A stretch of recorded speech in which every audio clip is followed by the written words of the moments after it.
कहानी की शुरुआत होती है डॉक्टर मॉर्बियस को दिखाने से, जो कि अपनी टीम के साथ जंगल के बीचों बीच एक चट्टान के पास आते हैं। असल में यह वो जगह होती है जहां पर बैट्स यानी चमगादड़ रहते हैं, और यह बैट्स कोई आम नहीं बल्कि वैम्पायर बैट्स होती हैं।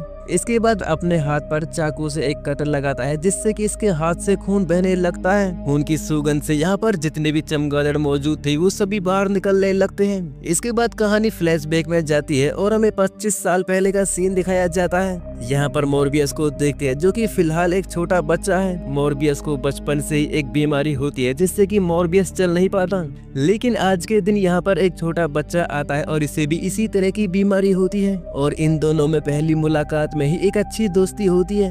अब दोनों इस कमरे में अकेले ही रहते हैं, लेकिन एक दिन हम देखते हैं इसका दोस्त जिसका नाम माइलो होता है, उसकी मशीन अचानक से खराब हो जाती है, जिससे कि माइलो यहीं पर बेहोश हो गया। आसपास कोई भी डॉक्टर नहीं था जो कि इसे देख सके, इसलिए मॉर्बियस किसी तरह से एक स्प्रिंग की मदद से मशीन को ठीक करता है, जिससे कि इसके दोस्त को फिर से होश आ गया। जब डॉक्टर को इसके बारे में पता चलता है तो हैरान हो जाता है, क्योंकि ये मशीन काफी ज्यादा कॉम्प्लिकेटेड थी और इसे ठीक करना इतना आसान नहीं था। डॉक्टर मॉर्बियस को अपने पास बुलाते हैं और इसे कहते हैं कि तुम एक जीनियस हो और मैं तुम्हें एक ऐसी स्कूल भेजूंगा जहां पर तुम जैसे बच्चों की काफी जरूरत है। इसके बाद मॉर्बियस को यहां से भेज दिया जाता है, लेकिन जाने से पहले अपने दोस्त को एक खत लिखता है जिसमें लिखा होता है कि मैं अपनी बीमारी का इलाज ढूंढने जा रहा हूं, और एक बार मैंने इसका इलाज ढूंढ लिया तो मैं तुम्हें भी ठीक कर दूंगा। अब इसके बाद फिर से प्रेजेंट का सीन देखते हैं, जहां पर डॉक्टर मॉर्बियस एक बहुत ही बड़ा साइंटिस्ट है। मॉर्बियस के साथ इसकी असिस्टेंट भी काम करती है जिसका नाम सोफी होता है। सोफी मॉर्बियस के लैब में देखती है कि इसने यहाँ पर काफी सारे बैट्स को कैद करके रखा हुआ है, जो कि पूरी तरह से इलीगल है। जिस पर सोफी इसे कहती है कि अगर सरकार को इसके बारे में पता चल गया तो तुम्हारी नौकरी जा सकती है। लेकिन मॉर्बियस को इन सब बातों से कोई फर्क नहीं पड़ता और इसे कहता है कि बैट्स के अंदर एक खास तरह का खून होता है, और इसके खून से मैं एक सीरम बनाऊंगा और उसे अपने खून में मिक्स करूंगा, जिससे कि मेरी बीमारी दूर हो सकती है। अब इसके बाद इसका सीरम तैयार हो गया, लेकिन मॉर्बियस चाहता है कि मैं इसका उपयोग पहले किसी चूहे पर करूं, और इसलिए एक चूहे में इस सीरम को लगाता है, लेकिन सीरम के लगते ही कुछ ही देर में चूहा मर जाता है, जिससे कि मॉर्बियस को काफी दुख हुआ, क्योंकि इसने अपने दोस्त माइलो से वादा किया था कि मैं तुम्हें किसी भी तरह से ठीक कर दूंगा। लेकिन इसी दौरान मॉर्बियस की एक पेशेंट की तबीयत बिगड़ने लगती है, इसलिए मॉर्बियस जल्दी से अपनी पेशेंट के पास जाते हैं और इसे इंजेक्शन देता है, जिससे कि इसका पेशेंट कोमा में चला गया। लेकिन इसी दौरान दूसरी तरफ सोफी देखती है कि जिस चूहे को मॉर्बियस ने इंजेक्शन दिया था उसे फिर से होश आ गया और बिल्कुल नॉर्मल है, और इसके बारे में मॉर्बियस को बताती है। मॉर्बियस जब ये देखता है तो काफी खुश होता है, इसे लगता है कि आखिर वो दिन आ ही गया जिस दिन मैं अपने पैरों पर चलूंगा, और सबसे पहले अपने दोस्त माइलो के पास जाता है और इसे कहता है कि मैंने इस बीमारी का इलाज ढूंढ लिया। अब इसके बाद डॉक्टर समुद्र के बीचों बीच एक नाव में सोफी के साथ इस एक्सपेरिमेंट को अंजाम देते हैं, और इसका सीरम पूरी तरह से बनकर तैयार था, इसलिए सोफी से कहता है कि तुम इस इंजेक्शन को मेरी बॉडी में इंजेक्ट करो, लेकिन साथ ही सोफी से कहता है कि तुम पहले मुझे अच्छे से बांध दो, क्योंकि यह खतरनाक हो सकता है। इसलिए सोफी इसे यहाँ पर बेल्ट के जरिए बांध देती है और इसकी बॉडी में इंजेक्शन को इंजेक्ट करती है, जिससे कि इसे काफी दर्द होता है। और इसी दौरान यहाँ पर एक आदमी आता है जो कि असल में एक किराए का गुंडा होता है, और यहाँ पर आकर सूफी के साथ बदतमीजी करने लगता है। लेकिन इसी दौरान हम मॉर्बियस को देखते हैं, जो कि अपने बेड से गायब हो गया और ऊपर दीवार से चिपका हुआ जैसे कि कोई चमगादड़, और इस आदमी के ऊपर अटैक करके इसे मारता। लेकिन इसके बाद यहाँ पर काफी सारे गुंडे आ गए। सूफी मॉर्बियस को बचाने आगे आते हैं, लेकिन तभी एक गुंडा इसमें धक्का मारता है, जिससे कि सूफी दीवार में जाकर लगती है और यहीं पर बेहोश हो गई।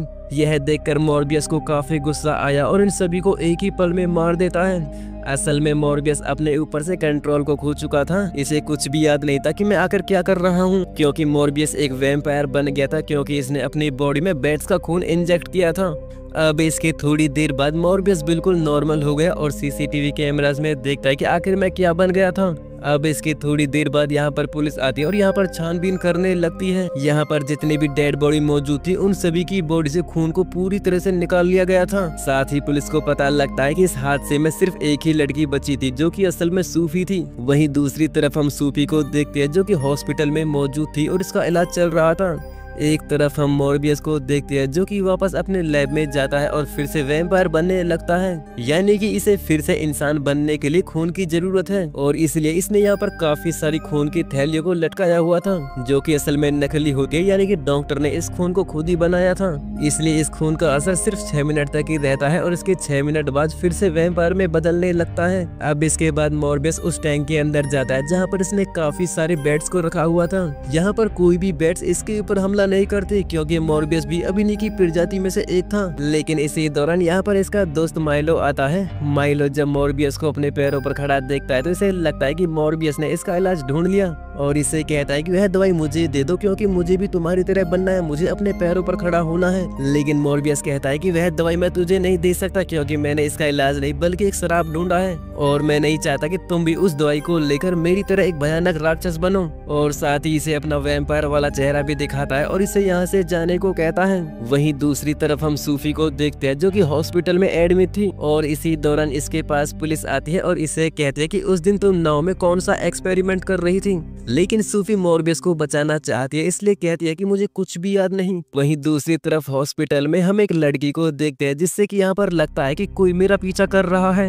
और तभी अचानक से एक वैम्पायर वाला हाथ इसकी गर्दन को पकड़ता है और इसे मार देता है। लेकिन यह सब मॉर्बियस ने नहीं किया था क्योंकि मॉर्बियस उस वक्त अपने पेशेंट के पास बैठा था। मॉर्बियस फैसला कर लेता है कि मैं शहर को छोड़कर जंगल में चला जाऊंगा ताकि मेरी वजह से किसी भी इंसान को हानि ना पहुंचे और इसलिए कुछ थैलियों को लेकर यहाँ से जाने लगता है। लेकिन तभी रास्ते में इसे पुलिस मिलती है और इससे बातें करने लगती है। पुलिस को पता होता है कि उस दिन नाव में सूफी के साथ मॉर्बियस ही था और साथ ही देखते हैं कि मॉर्बियस पहले से काफी ज्यादा फिट है, यानी कि पूरी तरह से बदला हुआ था।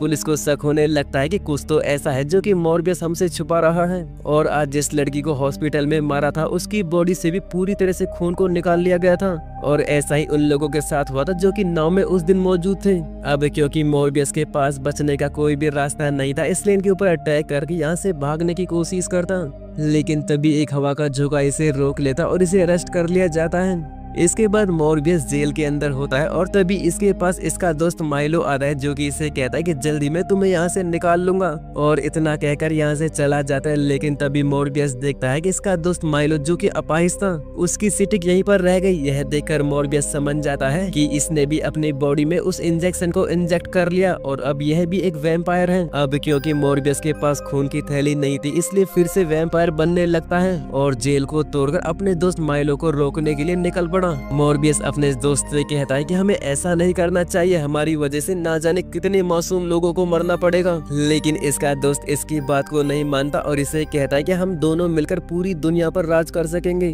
क्योंकि हजारों लोग मिलकर भी हमारा सामना नहीं कर सकते। और इसी बात पर इन दोनों में एक फाइट होने लगती है। लेकिन इसी दौरान यहाँ पर पुलिस भी आती है और इन दोनों को हाथ खड़े करने को कहती है। लेकिन माइलो पुलिस की बात को नहीं मानता और एक ही पल में यहाँ पर सभी पुलिस वालों को मार देता है। लेकिन मॉर्बियस एक अच्छा आदमी था और नहीं चाहता कि बेवजह लोगों को मारा जाए।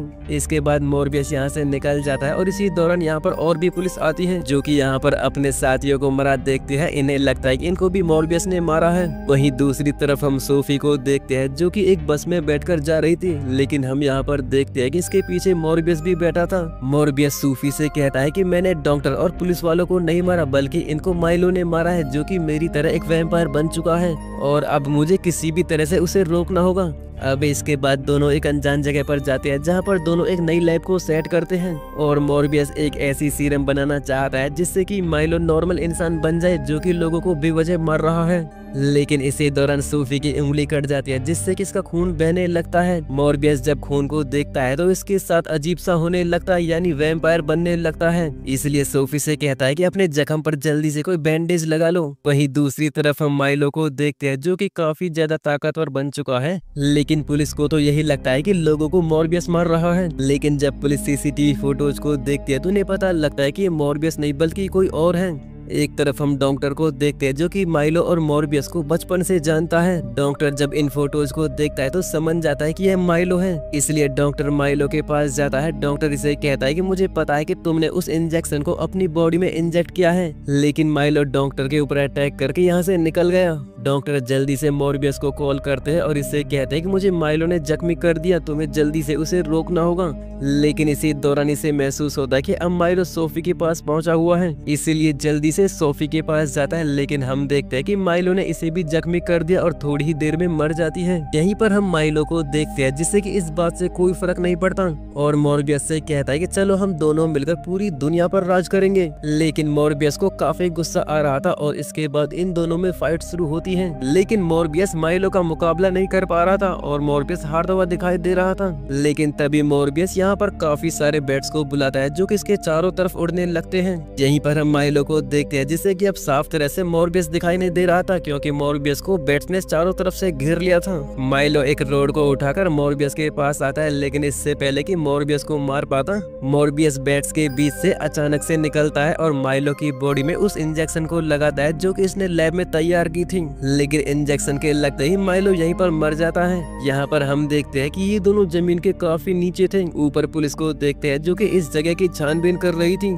लेकिन इसी दौरान जमीन के नीचे से काफी सारी बैट्स बाहर निकलती हैं और इन्हीं के बीच मॉर्बियस भी होता है और इनके साथ उड़कर कहीं दूर चला जाता है। अब इसके एक पोस्ट क्रेडिट सीन में दिखाया जाता है कि मॉर्बियस के पास एक आदमी आता है जिसने कि रोबोटिक कपड़े पहने हुए थे। ये दोनों बातें करते हैं कि हम दोनों का सिर्फ अब एक ही दुश्मन है और वो है स्पाइडरमैन, इसलिए हम दोनों मिलकर उसे खत्म करेंगे। और अब इसी के साथ ये कहानी खत्म होती है। तो दोस्तों उम्मीद करता हूँ कि आपको ये वीडियो पसंद आई होगी। अगर वीडियो पसंद आई है तो वीडियो को एक लाइक और ऐसे ही इंटरेस्टिंग वीडियोस देखने के लिए चैनल को सब्सक्राइब जरूर कर दें क्योंकि आपको इस चैनल पर ऐसी ही इंटरेस्टिंग वीडियोस देखने को मिलती रहेंगी।